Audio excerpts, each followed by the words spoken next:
এই যে বাচ্চারা, তোমরা সবাই শোনো। তোমরা কি জানো খতনা বা মুসলমানি করাটা কতটা জরুরি? এটি তোমাদের জীবনের গুরুত্বপূর্ণ অংশ। এই যে মাহাদি, তুমি কি খতনা করেছো? না না, আমি তো জানি না। হ্যাঁ, আমি জানি। মাহাদি এখনো কিচ্ছু করে নাই। মাহাদি এখনো হোমওয়ার্কও করে নাই। মিস, আমি করেছি। আমি গত মাসে আব্বুর সাথে গিয়ে ডাক্তার হুজুরের থেকে করায় আনছি। যত তাড়াতাড়ি সম্ভব ছেলেরা সবাই মুসলমানি করে নাও, তাহলে আমি তোমাদের জন্য একটি ক্লাস পার্টির আয়োজন করব। মাহাদি, ইয়ামিন, তোমরা এই সপ্তাহেই মুসলমানি করে নিবা।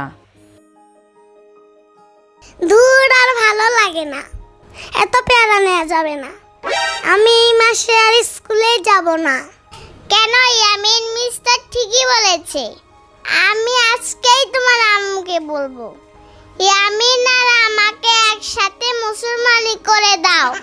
এই কথা বাসায় বললে তোমার সাথে আমি আর কোনোদিনও খেলবো না।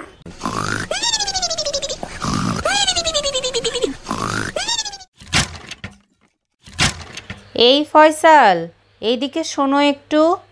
দেখো তো আমাদের মসজিদের হুজুরকে ডেকে আনতে পারো নাকি? আচ্ছা আচ্ছা, আমি যাচ্ছি, কিন্তু মুসলমানি করতে তো অনেক কষ্ট। ওরা কি শুনছে নাকি না জানায় আমার মতো মুসলমানি করায় নিচ্ছ? ইয়ামিন আর মাহাদির মুসলমানি করে দিতে হবে। তুমি এত বেশি না বুঝে যাও, হুজুরকে ডেকে আনো। হুজুর, চলেন, 2টা মুসলমানি করা লাগবে।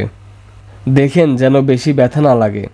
আরে দাঁড়াও দাঁড়াও বাবাজি, আগে কাঁচিতে ধার দিয়া নেই, কষ্ট কম হবে, এক চাপেই খেচাং করে কেটে যাবে।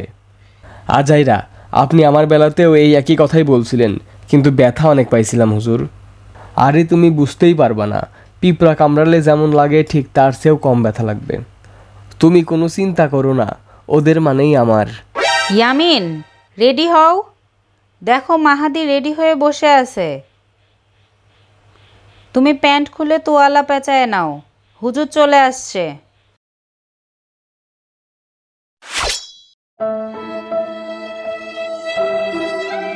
আম্মু, এখন আমি মুসলমানি করব না, বড় হয়ে করব।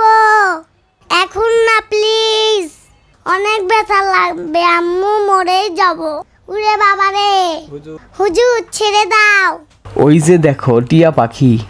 কোথায়? ভিডিওটি ভালো লাগলে এখনই সাবস্ক্রাইব করো ছোট্ট বন্ধুরা।